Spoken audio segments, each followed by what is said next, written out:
These are your words. You said, quote, there should be substantial cuts to the police budget, unquote. So they cut $1 billion. Yes, exactly. Reclaiming my time. Yes. Wow. Did you guys see that? I mean, talk about bringing the receipts. Welcome back to the channel, everyone. Today we're looking at this heated exchange between Mike Johnson and Jerry Nadler, and honestly, it's about time someone held these guys accountable for what they've said in the past. You just saw Johnson read Nadler's own words back to him, specifically about making substantial cuts to police budgets. And what's Nadler's response? He doubles down. He actually claims that cutting $1 billion from the NYPD worked out very well. If you've seen the news lately, or talked to anyone living in the city, you know that's a hard pill to swallow. Mike Johnson is doing exactly what we need more of in DC, using facts and direct quotes to cut through the political spin. I've got some strong thoughts on how Nadler tried to brush off the victims who testified at the field hearings, calling it just individual experiences. We're going to dive into the full clip in just a second. But before we get into the meat of this, do me a huge favor. Hit that like button, subscribe to the channel, and ring that bell. We're trying to grow this community of people who actually care about the facts, so join the team. Would gentlemen, you? Sure. I mean, these are your words. You said, quote, there should be substantial cuts to the police budget, unquote. So they cut $1 billion. Yes, exactly. Reclaiming my time. Yes, that's exactly what I said. And and what I meant was what I said a moment ago.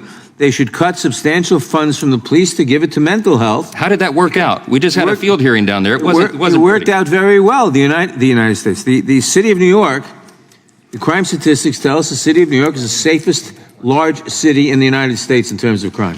Mr. Ranking Member, that is not what the witnesses presented in our field hearing. The witnesses you presented in your field hearing were only able to testify as to individual experiences.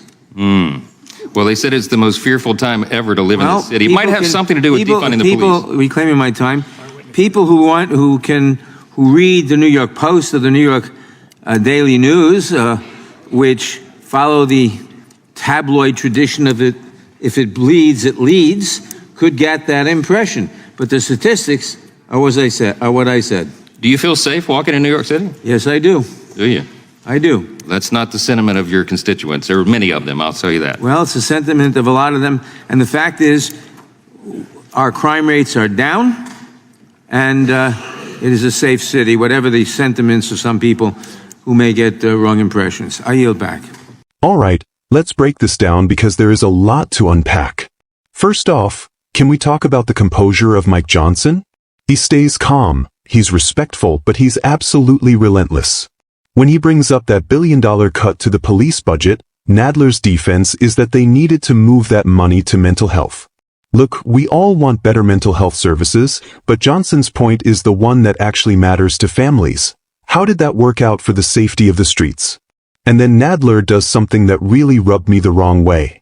When Johnson brings up the witnesses from the field hearing, real people, real victims who testified about their fear, Nadler basically dismisses them.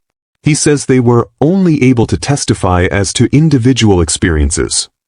Think about that for a second. That is so incredibly dismissive of the citizens he's supposed to represent.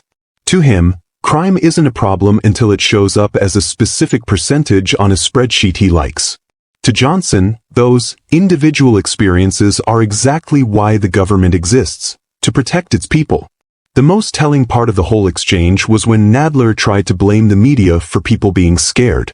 He basically called the New York Post a blood leads the way tabloid and said people only feel unsafe because they're reading the news. It's total gaslighting. He's essentially telling his constituents, don't believe your lying eyes, believe my statistics. Johnson's follow-up question was the nail in the coffin. Do you feel safe walking in New York City? Nadler says yes. But as Johnson rightly points out, that is not the sentiment of the people living there. Johnson is highlighting the massive disconnect between the ivory tower politicians in DC and the reality on the ground. In my opinion, Johnson won this round hands down.